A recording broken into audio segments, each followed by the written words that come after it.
Nupi machaduna yaningi yaningde paukhumga tadabi chaksang changduna cha lona raspberry number da dal tausalami. Kaino makhoi kangbu sibo call to buga pakik pairu daban. Athu akai haiba jachmane suknang hek nangarai makhoi ngardi. Paiga paide ni mase. Angtanga tawshingi. Masida paijare magida paijadredana madushu magida. Sangom do saubana hanjilaklani khanduna burner do low flame dani leithariba. Ihe sat sat pairo ni laba nangbu phone je. Nangna uningliba nupi dudi aigi nakta leirini. Chance manghan bahuna dini. Raspberry call do receive tawrakle. Kaka aisa somda khutadokpa yadaba thabam tawraba. Hai nangi do de yen luba thabakama leirini. Ikhoida hujumaglaw. Bubu kana ba henjilabo. Ima kai shu tawdi. Nangi oiba nungaiba pawam leine. Kay pawai doino ayam taningi. Hai pawai na taba budi namina uba na hena WakhaL nungai handoi jani. Yam chakan biga daw. Adum hairo ba. Ita machado mapubok na ne ikhoida hujik waida thilamda na leiri. Asingwira. Phagi mak taw kidro. Kyam kuina lekhidoy mangi kaka. O lekai na nungtigi pali puraga mateng pangba lakpan. Ngasi makhoi gi pali sina loisindoi ba. Aduda masa doctor ni na kai kaino report sing do yenghorim. Kaka ngahak phara thambiramu ko ai phat yausilaknaba tawragi. Ado wa amaga sinagi. Hekta hayo kaka. Makhoi mapubok waking chatkhibani. Lakpada thengnare khal. Nangsu imagi anaba hangba lakpagi mawngda uhansiko. Haraw boy kay boy aidi ngahakti makhoi gi kai hanubadugi wabu pungkaw kawthouri. Adudi cha sinangi saruk sa hapamage ne ha. Yai kaka. Ado madi kai bijasige. Hebi mana singju bijase hai imana. Kaka hoyi ingkol da pan badura. Nangdi kanana hairiba. Aina lakpado ubani. Kanana mo hairak tawrige. Yare doide. Ado nangna pijaning baliraso ngasigi tanja simadi manghalanu ko. Thank you kaka. Punsi dane ngasi numit simadi sungkaw hikaw jar. Laknaba tawru ko. Chaga loin pathabadare. Phajana hauna lontharamage. Okay kaka. Chaksang manungda sinkiba plan dudi. Nupi dudi khangjaba natte icham chamna report sing du yengba loira matong boboki se yam phagatle aduga hidak hana charamba sing so phaniam di kaktharami oine hidak khaktana ne puk thandore na aina doctor du da haibadagi su kaktharakleni matam chana chaba thakpa tawdradi amuka sunarakani ko bobo adu su hairakli bani ne bp su normal ni leirise pulse rate su normal oire Lekai mayam na sunya nungshibibagi si chasilluga si semlakpani ga tawbada phaniam kang khalakpani haina khallido mi myam loina basune WakhaL yam nungai hanbani mayam loina laklaga nakhoi mungda ngaire khalamlini adugadi ngasi lagli sinine imana chatawso marakta Guwahati da meeting gi ne haidana mung chathouraba yumgi kopnomso aina duty ga pasinabani ne hekta ngamde chatke khalasu Miro leizadaba haise amaromdadi yam nungaitabani. Kakaga buboka leirise ichikchi amdo male. Chi haiduna ne aina marakta ishaw tawribani. Haujiksu matam leiri nupi thinaba tawshena. Mana su saurin. Aisi nupi thiba natradi atopa wari leitrabra haidana. Niti koi dana. Luhongdrasa haujikandi yam nungaina leithokpa yareda. Buboksu khangamni. Ekhoi maga babaga luhonga matung lapnaraga leisini. Kakagina naitom tana nungaina leirisina paida. Jando magi wadu da nuklaga. Naitom taba jura sahanning ba jura na khaibok taba. Tawrise phibam amaniko. Ayeng ba ekhoi na oina ne ko ngaure duni. Chume bubo. Nanaw nupi luhong nin tawbaduna kamain tawkre. Asom dewe na hongani na hai. Matam lepnadri hai bro. Nupa mayunggi ahal leitaba yausilakpagi yaithooga leiribani. Isi adugi paudi tadi ni idea. Bubo kuidri thodokse. Nungshikol ko ishu na bubo kaubase. Aigi sune icha sina mayum palamadi nanggumba ishu ama leizaram ladawni. Aina sumarakta mamada wari sabada hangini. Thangnabay ka kasi matik yam na chay naha oringay matamda nupi korakta zala hain. Namadi kay hai. Khangnare hai laibagda tamlamde na kaina kiba oiramale aday matung nupi thiwa haibada sukya yakhidri. Khudam haibune nangna hujik urisin anam onthokna kankraba kakana nupido thamoi sengna nungsijarubagi kauba ngamdabay oiramni bubo hoine adubudi chumba ado mishu lambi ama chakre masu chatnaba dausi haibabune magi hana lepiba khongphamdo hongdabida leiriseni nupidusu thamoi kanni kalliko magi sune yahadaba ama leiramni masina masi oikre isugidi khangnaba leibro niti ikai nungsi yanaba maithongdu nuksinaraga leiteda nasak haira namana leisari ngai duga chap hek mana yengbada awuba na ngauroidaba leite nangbu pamjaba mi soidana di leiramgani mikhoi pupagi matausida leirabasu ai thoidokna khanjilludreda bubo noigina cheksinba aigina thadokba yeng thadokliba phibamdi tahaningde ko somdana taumai mamaga wari nungaina niti di wari sari raspberry chekon romdagi hobe hobe gari du thauduna lagle masadu taumai gi mayum yauningbana gari du thofam khanglamde chatna niti ga iroi loina unakhiba numittugi numidangda thokhiba thaudok tu ningsinglei Dorian sauna Nachanu pasi kushirashi tawduna fruit khawda paisa khara hapchilaga makhoi hum namsinduna tongaga koichat chatlaga mina mitna hanba masi khaktani mana hiriba adu boba tapna ingna wari saraga karina phagadagi haidu khanasi kaidorage hai nang ngasai yumdei kai chatni hairaga thokhrino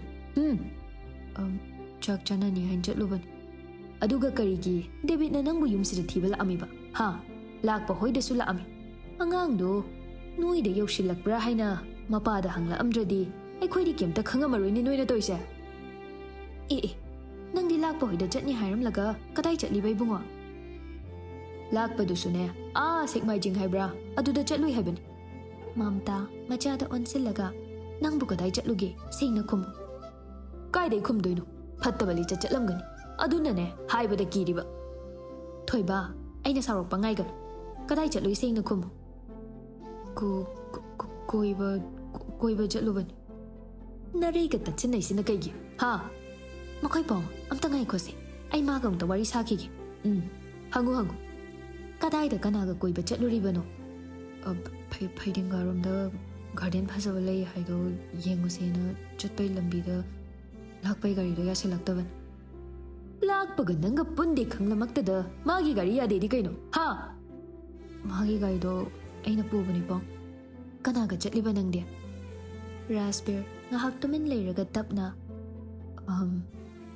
itamachaga chatpan kanano itamacha haide ai magi tonganba geng oirini ase mangdringaidane hapta asida chennai da thajinkrasi ai lakpagi mapasu wari sarabani mama ai delhi do indamningi hai aina yaroi haikre wa mangnaba thabak tawgan nangi boy geng do thawoina thugai gi khallagani aina chennai rom da thagi khallise mathanta ada nungai ga drane ahan ba goire moi paw hai maitai maja dai shu shoidana tamnarakani ne adui mathakta lakpa su yaudori dana madi aikhoina sumunna khangi David na kamdoba madi hana da engineering tamni haina lepkraban entrance ki result matungina college khangani haban migi na pamba masa khangi tawrise mama aigi so pamba hairisidi ai nangi du dilai kya pamba na tini irang ama yauri mado aina thabak oina pangthokhalu ibungo matang matam chadana irang tawgadaba oiradi nangi mijangda ai leploiko mama mapana nupidu kanano karino di khangdribani adubo irang amagi inotani mana Delhi chatkena ningai tawriba mama mapana nganglakpa waduda ma tubat kaklubadi ngamdredo raspberry son thangnana adudi ai shuti da Delhi da koiba chatluge yabra suti da dine yumda thorkadaba sau chik phawa mayumda hanjingani haiba khang nangdi suti matamda yum hanjin bai muhutta pamdaba mafamda chatki harido tongan bu wakhal ama leibaini competitive exam gi coaching su yawning baini paw nasagi tamdoriba mahido hana mi kok thumlo adugi matungda khanasi inkhalakpa matamdane afaba achumba lambida chatpana nangi punsida khwaidagi afaba oidoini thoiba masi karani am tagadori makhutta paisa sinaba yade tha amada mana jagadaba sing extra da hena leiraga pise adugane lairiki machak awatpa leirsu hostel gi warden doina paw phaunaraga sinabana jumgani masi matangda dine makhoi pauna phani khanbado loina sinbiru ꯑꯩ ticket ꯀꯛꯅꯕ ꯉꯥꯟꯕꯗ ꯄꯥꯎ ꯑꯝꯇ ꯐꯥꯎꯔꯛꯈꯤꯒꯦ ꯑꯗꯨꯒ ꯃꯥ ꯉꯁꯤꯗꯒꯤꯅꯦ ꯌꯨꯝꯁꯤꯗꯒꯤ ꯃꯄꯥꯟ ꯊꯣꯛꯍꯟꯕ ꯌꯥꯔꯣꯏ ꯃꯥꯅ ꯆꯠꯇ꯭ꯔꯤ ꯐꯥꯎꯁꯨ ꯑꯩꯁꯤ ꯌꯨꯝꯗꯒꯤ ꯆꯠꯊꯣꯛꯇꯅ ꯃꯥꯕꯨ ꯁꯪꯂꯒ ꯂꯩꯒꯗꯣꯏꯅꯤ ꯃꯃꯥ ꯑꯩ ꯆꯦꯟꯅꯥꯏꯗ ꯆꯠꯄ ꯇꯜꯂꯤꯕ ꯃꯄꯥꯕꯨꯡ ꯊꯣꯛꯈꯤꯕꯒ ꯃꯃꯥꯗ ꯅꯤꯡꯉꯥꯏ ꯇꯧꯔꯤꯅꯤ ꯃꯝꯇꯥꯅ ꯅꯪꯒꯤ ꯇꯨꯡꯒꯤ ꯐꯅꯅꯕꯅꯤꯅꯦ ꯁꯤꯜꯂꯤꯁꯦ ꯑꯗꯣ ꯁꯨꯇꯤ ꯃꯇꯝꯗ ꯗꯦꯜꯂꯤ ꯀꯣꯏꯔꯨꯒꯦ ꯁꯤꯗꯤ ꯌꯥꯕꯤꯌꯨꯗꯅ ꯊꯣꯏꯕ ꯅꯪ ꯄꯥꯎꯅ ꯌꯥꯗꯕ ꯊꯕꯛꯇꯤ ꯑꯩꯅ ꯌꯥꯕ ꯉꯝꯂꯣꯏ ꯑꯩꯅ ꯀꯩ ꯑꯔꯥꯟꯕ ꯇꯧꯔꯒꯦ ꯅꯪꯒꯤ ꯂꯝꯆꯠꯇ ꯅꯤꯌꯣꯝ ꯈꯔ ꯁꯣꯏꯔꯦ ꯀꯨꯏꯔꯕꯅꯤ ꯈꯨ ꯁꯦꯜꯂꯣ ꯍꯥꯏꯕꯤꯕ ꯅꯪꯅ ꯇꯥꯖꯗꯕꯅꯤ ꯑꯩꯀꯣ ꯑꯩ ꯄꯨꯡꯄꯦꯟ ꯄꯦꯜꯂꯦ ꯅꯌꯥꯝꯕꯁꯨ ꯅꯄꯥꯅ ꯍꯥꯏꯕ ꯏꯜꯂꯤ ꯅꯪꯁꯨ ꯄꯪꯏꯟ ꯏꯜꯂꯨ ꯅꯠꯇꯦꯅꯦ ꯗꯦꯜꯂꯤ ꯆꯠꯀꯦ ꯍꯥꯏꯗꯨꯕꯨ ꯅꯪꯒ ꯀ꯭ꯂꯥꯁ ꯄꯨꯟꯕ ꯃꯦꯝꯁꯅ ꯍꯥꯏꯕꯤꯗꯨ ꯑꯗꯣꯝꯗ ꯑꯣꯏꯅ ꯇꯝꯅꯤ ꯍꯥꯏꯕ꯭ꯔꯣ ꯃꯃꯥꯗꯤ ꯃꯦꯝꯁꯅ ꯀꯥꯏꯗꯩ ꯈꯪꯉꯤꯕ ꯅꯪꯒ ꯇꯨꯏꯁꯟꯗ ꯀꯧꯅꯕꯗꯨꯗ ꯈꯪꯍꯧꯕꯅꯤ ꯑꯩ ꯃꯥꯏ ꯃꯇꯥꯡꯗ ꯈꯪꯗꯦ ꯍꯣ ꯐꯔꯦꯁꯦ ꯑꯗꯨꯗꯤ ꯅꯄꯥꯅ ꯍꯥꯏꯕꯗꯣ ꯏꯜꯂꯨ ꯑꯩꯁꯨ ꯅꯪ ꯆꯠꯇ꯭ꯔꯤꯉꯩ ꯍꯧꯖꯤꯛꯇꯩ ꯍꯧꯅꯅꯦ ꯀꯩꯀꯩꯅꯣ ꯑꯋꯥꯠ ꯑꯄꯥ ꯌꯦꯡꯁꯤꯟꯕ ꯍꯧꯔꯒꯦ ꯑꯁ ꯑꯩ ꯍꯦꯛ ꯆꯪꯈꯤꯕꯗꯩꯅꯦ ꯁꯨꯇꯤꯁꯨ ꯌꯨꯝꯗ ꯊꯣꯛꯂꯣꯏ ꯂꯥꯏꯔꯤꯛ ꯇꯝꯕ ꯍꯦꯛ ꯂꯣꯏꯔꯦ ꯍꯥꯏ ꯀꯥꯟꯗꯨꯗ ꯑꯣꯏꯅ ꯊꯣꯛꯂꯛꯑꯒꯦ ꯍꯣ ꯐꯥꯗꯧꯗꯣ ꯇꯥꯟꯅꯔꯒ ꯇꯧꯔꯁꯤ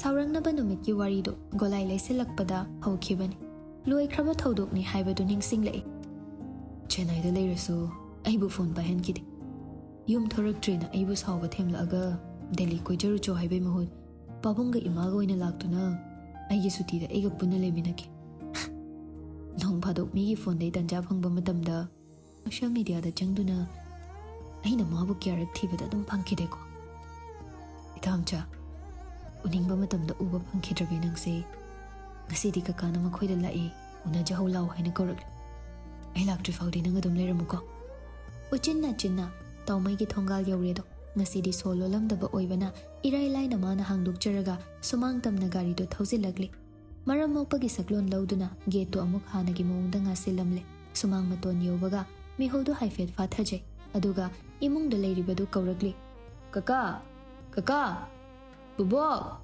ꯕꯨꯕꯣꯛ ꯀꯀꯥ ꯇꯥꯔꯦ ꯇꯥꯔꯦ ꯊꯣꯔꯛꯑꯒꯦ ꯇꯥꯎꯃꯩ ꯏꯃꯨꯡꯗꯒꯤ ꯊꯣꯔꯛꯑꯒ ꯍꯔꯥꯎꯅ ꯃꯥꯕꯨ ꯀꯧꯁꯤꯜꯂꯤ ꯔꯥꯖꯕꯤꯔ ꯃꯥꯕꯨ ꯎꯕꯗ ꯑꯁ ꯇ꯭ꯔꯥꯐꯤꯛ ꯖꯥꯝꯁꯤꯗꯤ ꯍꯥꯏꯕꯤꯔꯅꯨ ꯏꯃꯨꯡ ꯆꯪꯉꯁꯤ ꯂꯥꯛꯑꯣ ꯏꯇꯥꯝꯆꯥ ꯂꯩꯍꯧꯕ꯭ꯔꯣ ꯂꯩꯍꯧꯋꯤ ꯉꯁꯤ ꯅꯨꯃꯤꯠꯇ ꯐꯥꯎꯔꯁꯤ ꯍꯥꯏꯕ꯭ꯔꯣ ꯑꯁ ꯃꯤꯍꯨꯜꯒ ꯈꯔ ꯆꯤꯡꯒꯨꯝ ꯆꯤꯡꯒꯥꯅꯔꯤꯁꯤꯗ ꯑꯩ ꯃꯗꯨ ꯉꯝꯗꯣꯏ ꯃꯥꯟꯗꯦꯗ ꯐꯥꯒꯤ ꯇꯧꯕꯅꯤꯗ ꯅꯁꯥ ꯅꯁꯥ ꯌꯥꯅꯔꯒ ꯑꯣꯏꯅ ꯆꯦꯟꯖꯧ ꯑꯩꯅꯒ ꯁꯤꯜꯂꯦꯅ ꯂꯩꯀꯥꯏ ꯆꯔꯥ ꯁꯟꯕꯗꯨ ꯄꯥꯝꯗꯦ ꯔꯥꯖꯕꯤꯔ ꯉꯥꯏ ꯉꯝꯗ꯭ꯔꯗꯨꯅ ꯏꯃꯨꯡ ꯆꯪꯉꯁꯤ ꯀꯀꯥ ꯃꯥ ꯉꯥꯏꯕꯗ ꯋꯥꯔꯝꯃꯅꯤ ꯅꯪ ꯂꯥꯛꯅꯤꯁꯨ ꯈꯪꯕ ꯅꯠꯇꯦ ꯉꯥꯏꯕꯗ ꯀꯃꯥꯏ ꯋꯥꯗꯣꯏꯅꯣ ꯑꯁ ꯑꯗꯨꯗꯤ ꯍꯜꯂꯁꯤꯔꯅꯦ ꯍꯩ ꯑꯉꯥꯎꯕ ꯆꯥꯟꯁꯄꯨ ꯃꯥꯡꯍꯟꯕ ꯍꯧꯅꯕ꯭ꯔꯣ ꯏꯃꯨꯡ ꯆꯪꯁꯤ ꯖꯨꯝ ꯇꯧꯔꯒ ꯅꯃꯤꯠꯇꯨ ꯄꯦꯟꯅ ꯌꯦꯡꯖꯍꯧ ꯍꯥꯏꯔꯛꯂꯤꯕ ꯋꯥꯍꯩꯗꯨꯗ ꯅꯣꯛꯃꯤ ꯅꯣꯛꯃꯤ ꯇꯧꯗꯨꯅ ꯃꯈꯣꯏꯅ ꯂꯩꯔꯤꯕ ꯀꯥꯗꯨꯗ ꯆꯪꯂꯛꯂꯤ ꯅꯤꯇꯤꯗꯤ ꯖꯥꯟꯗꯣꯅ ꯌꯦꯡꯂꯤꯕ ꯁꯦꯔꯤꯌꯦꯜꯗꯨꯗ ꯃꯃꯤꯠ ꯀꯨꯞꯇꯕ ꯃꯈꯩ ꯌꯦꯡꯗꯨꯅ ꯂꯩꯔꯝꯃꯤ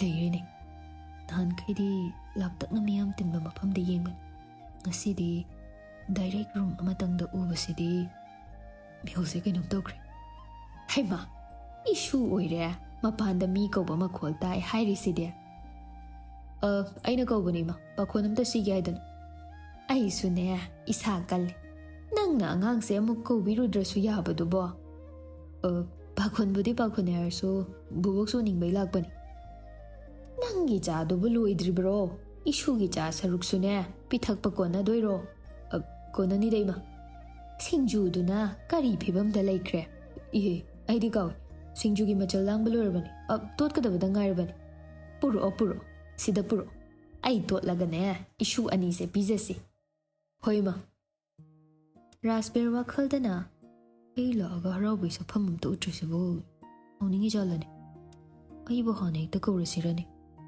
ꯏꯕꯨꯡꯉꯣ ꯐꯝꯃꯨꯗꯅ ꯁꯨꯝ ꯂꯦꯞ ꯂꯩꯔꯗꯤ ꯋꯥꯔꯅꯤ ꯐꯝꯒꯦ ꯇꯧꯔꯝꯕꯅꯤ ꯖꯥꯟꯗꯣ ꯅꯨꯄꯤꯗꯨꯗ ꯑꯃꯨꯛ ꯌꯦꯡꯂꯒ ꯑꯩꯈꯣꯏꯒꯤ ꯃꯇꯦꯡ ꯉꯥꯏꯍꯥꯛꯇ ꯄꯥꯡꯂꯤꯕ ꯏꯁꯨꯅꯤ ꯑꯗꯨꯒꯅꯦ ꯏꯕꯨꯡꯉꯣ ꯃꯁꯤꯅꯅꯦ ꯑꯩꯈꯣꯏ ꯌꯨꯝ ꯊꯪꯅꯕꯗꯩꯅꯤ ꯈꯪꯉꯤꯕꯣ ꯑꯩ ꯃꯔꯛꯇ ꯑꯗꯨꯝ ꯎꯏ ꯅꯪꯅ ꯑꯩꯈꯣꯏꯗ ꯑꯍꯥꯟꯕ ꯂꯥꯛꯈꯤꯕꯗꯨ ꯇꯣꯝꯕꯤꯕꯨ ꯍꯪꯕ ꯑꯣꯏꯈꯤꯒꯨꯝ ꯇꯧꯕꯗꯥꯏꯅꯦ ꯕꯨꯕꯣ ꯀꯩꯕ ꯑꯩꯅ ꯁꯦꯔꯥꯟ ꯇꯨꯔꯥꯟ ꯇꯥꯔꯤꯔ ꯈꯪꯗ꯭ꯔꯦꯅꯦ ꯅꯨꯄꯤ ꯑꯃ ꯍꯪꯕꯩꯗꯤ ꯑꯣꯏꯈꯤꯕꯅꯤ ꯔꯥꯖꯕꯤꯔ ꯅꯨꯄꯤꯗꯨꯗ ꯌꯦꯡꯂꯒ ꯑꯩ ꯅꯨꯄꯤ ꯑꯃꯗ ꯍꯪꯈꯤꯗꯦꯀꯣ ꯕꯨꯕꯣ ꯏꯍꯦ ꯑꯣꯏꯔꯝꯂꯔꯣꯏ ꯑꯇꯣꯞꯄ ꯑꯉꯥꯡ ꯑꯅꯤꯗꯨꯒꯤ ꯑꯣꯏꯔꯝꯂꯅꯤ꯫ ꯅꯤꯇꯤ ꯍꯩꯅꯗ꯭ꯔꯗꯨꯅ ꯕꯣꯕꯣ ꯑꯩ ꯆꯠꯂꯒꯦ, ꯀꯣꯟꯅ ꯃꯇꯥꯡ ꯆꯥꯕꯗ ꯂꯥꯛꯑꯒꯦ꯫ ꯅꯨꯡꯉꯥꯏꯇꯦꯗ, ꯉꯁꯥꯏꯗꯩ ꯉꯥꯏꯍꯜꯂꯒ ꯈꯔ ꯆꯥꯈꯣ꯫ ꯄꯣꯀꯦꯠꯇ ꯌꯥꯎꯔꯤꯕ ꯐ꯭ꯔꯨꯇꯤ 10 ꯄꯤꯕ ꯄꯦꯀꯦꯠ ꯑꯅꯤꯗꯨ ꯄꯨꯊꯣꯛꯇꯨꯅ ꯇꯦꯕꯜꯗꯨꯗ ꯊꯝꯃꯤ꯫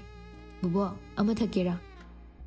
ꯅꯤꯇꯤꯅ ꯑꯣꯏꯅ ꯕꯣꯕꯣꯒ ꯁꯤꯒꯨꯝꯕ ꯊꯛꯆꯤꯟꯕ ꯌꯥꯔꯣꯏꯌꯦ꯫ ꯑꯗꯨꯗꯤ ꯀꯀꯥꯗ ꯑꯣꯏꯅ ꯊꯛꯑꯣ ꯍꯥꯏꯔꯒꯦ꯫ ꯍꯟꯗꯛꯃꯨꯛꯇꯤ ꯖꯥꯟꯗꯣꯅ ꯑꯣꯏꯅ ꯈꯨꯝꯃꯛꯏ꯫ ꯅꯣꯏ ꯀꯀꯥꯗꯤꯅꯦ ꯑꯁꯨꯝꯕꯁꯦ ꯊꯛꯇꯕꯅꯤ꯫ ꯔꯥꯖꯕꯤꯔ ꯑꯃꯨꯛ ꯅꯨꯡꯉꯥꯏꯇꯅ ꯍꯥꯏꯔꯛꯏ꯫ ꯑꯩꯅ ꯂꯩꯔꯛꯏꯁꯦ ꯑꯔꯦꯝꯕ ꯇꯥꯗꯧꯔꯦꯅꯦ꯫ ꯍꯥꯏ, ꯅꯪ ꯅꯌꯨꯝꯗ ꯄꯨꯖꯈꯣꯗꯥ꯫ ꯇꯧꯐꯝ ꯈꯪꯗ꯭ꯔꯗꯨꯅ ꯀꯔꯤ ꯍꯥꯏꯒꯅꯤ ꯍꯥꯏꯕ ꯐꯥꯎ ꯈꯪꯗ꯭ꯔꯦꯗꯨꯅꯤ ꯃꯥ ꯂꯥꯛꯄꯗꯩ ꯅꯨꯄꯤꯗꯨ ꯈꯧꯇꯛ ꯆꯥꯔꯦ ꯍꯥꯏꯕꯁꯨ ꯈꯪꯕ ꯉꯝꯂꯤ꯫ ꯇꯥꯎꯃꯩꯅ ꯀꯅꯥꯅꯣꯝꯇ ꯈꯨꯠ ꯌꯦꯠꯀꯤꯁꯦ ꯂꯧꯊꯣꯛꯁꯤ, ꯃꯈꯥꯗ ꯇꯥꯕ ꯇꯥꯔꯦ꯫ ꯔꯥꯖꯕꯤꯔ ꯐꯠ ꯃꯇꯦꯡ ꯄꯥꯡꯉꯤ꯫ ꯑꯩ ꯀꯧꯔꯁꯨ ꯌꯥꯕꯗꯨꯕꯨ ꯀꯀꯥ?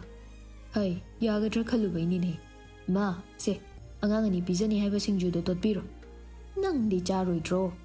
ꯆꯥꯅꯤꯡꯗ꯭ꯔꯦ, ꯆꯥ ꯑꯣꯏꯅ ꯊꯛꯑꯒꯦ꯫ ꯅꯤꯇꯤ ꯁꯤꯡꯖꯨ ꯑꯇꯣꯠꯄꯗꯨ ꯎꯕꯗ ꯁꯤꯗꯤ ꯑꯩꯈꯣꯏ ꯃꯥꯒꯤ ꯈ꯭ꯋꯥꯏ ꯄꯥꯝꯖꯕꯤꯗꯨꯅꯤ꯫ ꯔꯥꯖꯕꯤꯔꯁꯨ ꯈꯪꯍꯥꯏ ꯍꯥꯏꯔꯛꯏ꯫ ꯀꯀꯥ, ꯑꯩ ꯁꯔꯨꯛꯇꯣ ꯃꯈꯣꯏ ꯃꯥꯒꯤ ꯄꯤꯕꯤꯈꯤꯕ ꯌꯥꯒꯗ꯭ꯔꯥ? ꯃꯥꯒꯤ ꯃꯇꯧꯗꯨꯗ ꯑꯍꯨꯝꯗꯣ ꯏꯉꯛ ꯉꯛꯅ ꯃꯉꯣꯟꯗ ꯌꯦꯡꯉꯛꯏ꯫ ꯏꯀꯥꯏꯔꯗꯨꯅ ꯁꯨꯝ ꯄꯥꯝꯖꯩ ꯍꯥꯏꯗꯨꯗ ꯍꯥꯏꯕꯅꯤ꯫ ꯄꯨꯔꯣꯏꯗ, ꯑꯗꯨ ꯄꯥꯝꯃꯦ ꯁꯨꯝ ꯍꯥꯏꯕꯩ ꯋꯥꯅꯤ꯫ ꯖꯥꯟꯗꯣ ꯃꯆꯥꯗ ꯌꯦꯡꯂꯒ ꯍꯥꯏ, ꯅꯪ ꯍꯩꯕꯤ ꯃꯅꯥ ꯈꯔ ꯍꯦꯛꯄꯤꯌꯨꯗꯅ, ꯏꯁꯨꯅ ꯃꯌꯨꯝ ꯆꯠꯈꯤꯕꯗ ꯄꯨꯅꯅꯕ꯫ ꯕꯣꯕꯣ ꯌꯥꯔꯅꯤꯌꯦ, ꯀꯣꯟꯅ ꯂꯧꯔꯒꯦ꯫ ꯃꯁꯤ ꯅꯨꯄꯥꯁꯦ ꯕꯦꯔꯥꯅꯤꯌꯦ, ꯑꯍꯜ ꯑꯅꯤꯁꯤꯅ ꯁꯣꯏꯗꯅ ꯂꯥꯟꯅ ꯂꯧꯔꯝꯕ ꯇꯥꯔꯦ꯫ ꯍꯩ, ꯀꯨꯏꯕ ꯅꯠꯇꯦꯁꯦ, ꯃꯁꯥ ꯑꯃꯅꯤ ꯂꯥꯝꯊꯔꯒ ꯍꯦꯛꯎꯔꯣ꯫ ꯍꯣꯏꯃ, ꯌꯦꯡꯉꯣꯏ, ꯏꯪꯈꯣꯜꯒꯤ ꯃꯅꯥ ꯃꯁꯤꯡ ꯈꯔꯁꯨ ꯍꯦꯛꯄꯤꯈꯣꯀꯣ, ꯑꯩꯈꯣꯏ ꯑꯅꯤꯗꯅ ꯆꯥꯕ ꯉꯝꯗꯦ꯫ ꯀꯐꯣꯏ ꯑꯊꯨꯝꯕꯤ ꯈꯔ ꯄꯥꯜꯂꯤꯗꯨꯁꯨ ꯍꯦꯛꯄꯤꯌꯨ꯫ ꯍꯣꯏꯃ꯫ ꯀꯀꯥ, ꯆꯥꯁꯤꯗꯤ ꯊꯛꯈꯨꯑꯣ, ꯏꯪꯈ꯭ꯔꯅꯤꯌꯦ꯫ ꯀꯣꯟꯅ ꯁꯥꯍꯜꯂ ꯊꯛꯑꯒꯦ, ꯅꯣꯏꯅꯤ ꯁꯤꯡꯖꯨ ꯆꯥꯃꯤꯟꯅꯔꯝꯃꯣ꯫ ꯖꯥꯟꯗꯣ ꯃꯥ ꯊꯣꯛꯈꯤꯕꯒ ꯋꯥꯔꯤ ꯁꯥꯕ ꯍꯧꯔꯛꯏ꯫ ꯅꯍꯥ ꯑꯣꯏꯔꯤꯉꯩ ꯃꯇꯝꯁꯦ ꯅꯨꯡꯉꯥꯏꯕꯅꯤꯗ꯫ ꯆꯍꯤ ꯇꯥꯡꯀꯛꯁꯤꯗ ꯄꯥꯡꯊꯣꯛꯀꯦ ꯈꯟꯕ ꯊꯕꯛ ꯈꯨꯗꯤꯡ ꯄꯥꯡꯊꯣꯛꯑꯣ, ꯅꯠꯇ꯭ꯔꯗꯤ ꯇꯨꯡꯒꯤ ꯄꯨꯟꯁꯤꯗ ꯅꯤꯡꯍꯟꯅꯕ ꯍꯥꯏꯗꯣ ꯑꯗꯨꯝ ꯂꯩꯔꯗꯣꯏꯅꯤ꯫ ꯅꯤꯇꯤ ꯆꯤꯡꯅꯅ ꯋꯥꯈꯜꯗ ꯃꯥꯅ ꯁꯤꯗ ꯂꯥꯛꯑꯒ ꯀꯔꯤ ꯋꯥꯔꯤ ꯇꯝꯁꯤꯜꯂꯖꯥꯠꯅꯣꯅꯦ ꯕꯣꯕꯣꯛꯅ ꯍꯥꯏꯔꯛꯏꯕ ꯋꯥꯁꯤꯕꯣ? ꯅꯨꯡꯁꯤꯗ, ꯃꯇꯝꯗꯣ ꯑꯃꯨꯛ ꯍꯪꯒꯠꯄ ꯌꯥꯗꯕ ꯐꯤꯕꯝ ꯑꯃꯗ ꯂꯩꯈ꯭ꯔꯦ꯫ ꯕꯣꯕꯣ, ꯀꯅꯥꯅ ꯀꯩ ꯄꯥꯎ ꯇꯝꯁꯤꯜꯂꯛꯏꯅꯣ? ꯔꯥꯖꯕꯤꯔ ꯄꯥꯈꯠꯅ ꯀꯅꯥꯅ ꯀꯩ ꯄꯥꯎ ꯇꯝꯁꯤꯟꯗꯧꯔꯤꯒꯦ?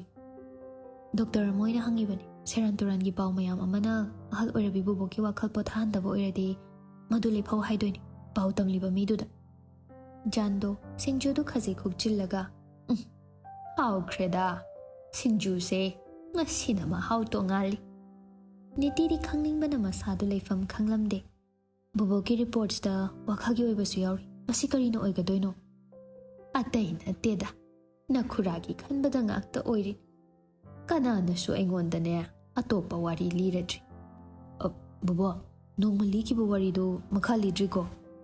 ꯍꯩ, ꯃꯗꯨ ꯂꯤꯔꯨꯕ ꯅꯨꯃꯤꯠꯇꯨꯗꯤ ꯑꯍꯤꯡꯒ ꯇꯨꯝꯕ ꯁꯨꯡꯌꯥ ꯌꯥꯗꯕꯅꯤ꯫ ꯀꯔꯣꯝꯗꯩ ꯀꯔꯝꯅ ꯉꯁꯤꯒꯤ ꯐꯤꯕꯝꯁꯤ ꯑꯣꯏꯈꯤꯕꯅꯣ ꯈꯟꯕꯗꯅꯦ ꯑꯩ ꯀꯣꯛꯁꯦ ꯐꯤꯕꯝ ꯇꯥꯗꯕꯅꯤ꯫ ꯕꯣꯕꯣ, ꯋꯥꯈꯜꯗ ꯄꯣꯊꯥꯕ ꯄꯤꯔꯣꯏꯗꯕ ꯑꯣꯏꯔꯗꯤꯅꯦ ꯃꯇꯝ ꯈꯔꯗꯤ ꯌꯥꯔꯤꯈꯩ ꯈꯟꯗꯅꯕ ꯇꯧꯁꯤꯀꯣ꯫ ꯅꯨꯄꯥꯗꯨꯗ ꯑꯃꯨꯛ ꯌꯦꯡꯂꯛꯑꯒ ꯑꯍꯜ ꯑꯣꯏꯔꯛꯑꯕ ꯃꯇꯝꯗꯗꯤ ꯅꯨꯡꯉꯥꯏꯕ ꯋꯥꯔꯤ ꯁꯥꯕꯅ ꯐꯗꯣꯏꯅꯤ꯫ ꯔꯥꯖꯕꯤꯔ ꯃꯀꯣꯛꯇꯨ ꯅꯣꯟꯊꯔꯞ ꯇꯧꯅ ꯑꯩꯁꯦ ꯋꯥ ꯉꯥꯡꯕꯁꯨ ꯀꯌꯥ ꯍꯩꯇꯕꯅꯤ, ꯑꯩꯅ ꯉꯥꯡꯕꯁꯦ ꯇꯟꯖꯥꯁꯨ ꯍꯦꯛꯇ ꯆꯥꯗꯕꯅꯤ꯫ ꯅꯣꯏ ꯑꯅꯤ ꯑꯩꯒꯤ ꯋꯥꯔꯤꯗ ꯃꯔꯩ ꯌꯦꯠꯅꯗꯧꯔꯦ, ꯁꯦ ꯁꯤꯡꯖꯨꯁꯤ ꯑꯗꯨꯝ ꯆꯥꯁꯤꯜꯂꯨꯁꯦ꯫ ꯑꯃꯨꯛꯈꯛꯅꯤ ꯍꯨꯛꯂꯤꯕ ꯁꯤꯡꯖꯨꯗꯨ ꯃꯈꯥ ꯇꯥꯅ ꯆꯥꯗꯧꯁꯨ ꯏꯀꯥꯏ ꯅꯨꯡꯁꯤ ꯌꯥꯅꯕꯅ ꯃꯃꯥꯏꯗꯨ ꯅꯣꯡꯈꯠꯄ ꯉꯝꯂꯝꯗ꯭ꯔꯦ꯫ ꯃꯥꯅ ꯉꯁꯥꯏ ꯊꯝꯈꯤꯕ ꯐ꯭ꯔꯨꯇꯤꯗꯨ ꯂꯥꯝꯗꯨꯅ ꯁ꯭ꯇ꯭ꯔꯣꯗꯨ ꯈꯣꯛꯂꯒ ꯃꯍꯧꯁꯥ ꯑꯣꯏꯔꯗꯤ ꯁꯣꯔ ꯊꯤꯡꯂꯒ ꯋꯥꯟ ꯁꯣꯠꯇ ꯊꯛꯈ꯭ꯔꯗꯧꯅꯤ꯫ ꯉꯁꯤꯗꯤ ꯃꯥꯒꯤ ꯇꯧꯐꯝ ꯈꯪꯗꯕ ꯃꯑꯣꯡꯗꯣ ꯈꯪꯈꯤꯗꯅꯕ ꯐ꯭ꯔꯨꯇꯤꯗꯨ ꯊꯛꯂꯒ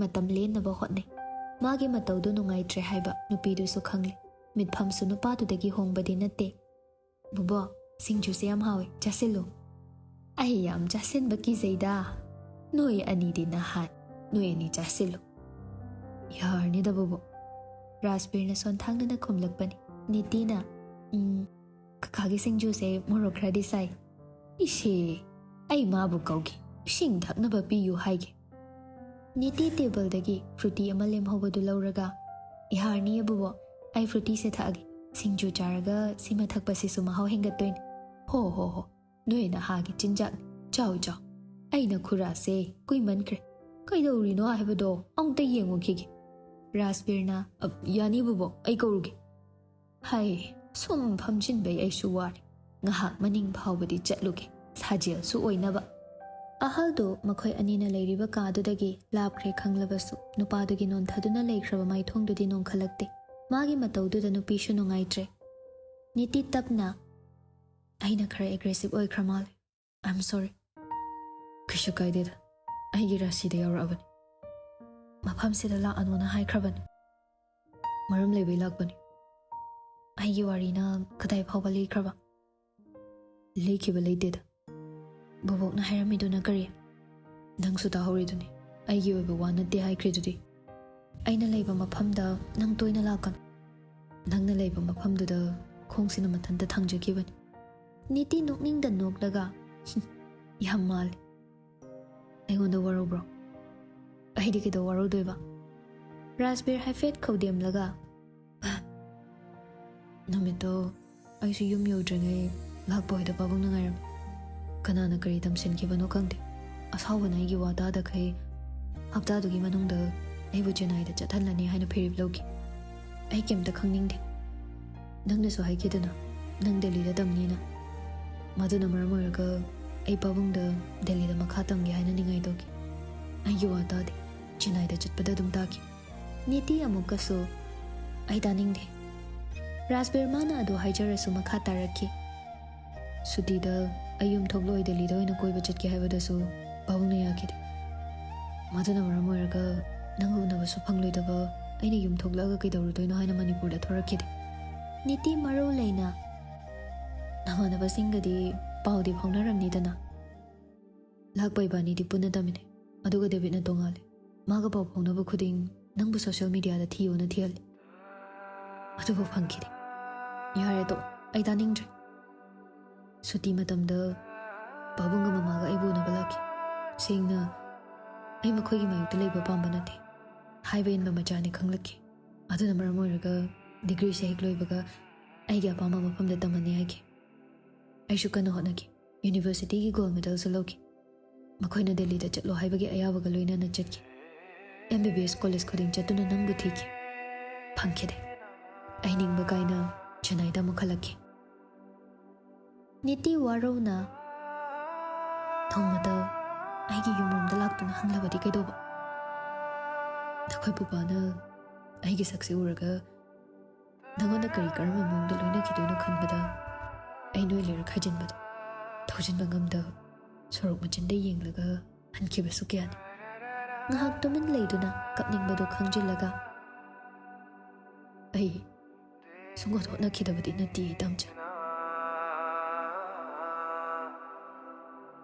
wari do makha taba nang dringai taumai hathu tawduna changakpana halero taumai nupi du de yengaga hai damcha se sipuk noi gi kai hanubado get hangdokduna changakdoi dawrabani ha awai baro se sipuk sigi laba si urdi amuk chingdaba dar bubokti maningda lehori aina thokpa hairagi chalo yare hai kaka raspberry saurangna ai gi thamoi gi oiba wari saba hujarak tangai chance ka loi mangi taumai maduga changde kaptu da yengaga noi ni genari ngai da aina sukwana loliba cha asidi thaktre ne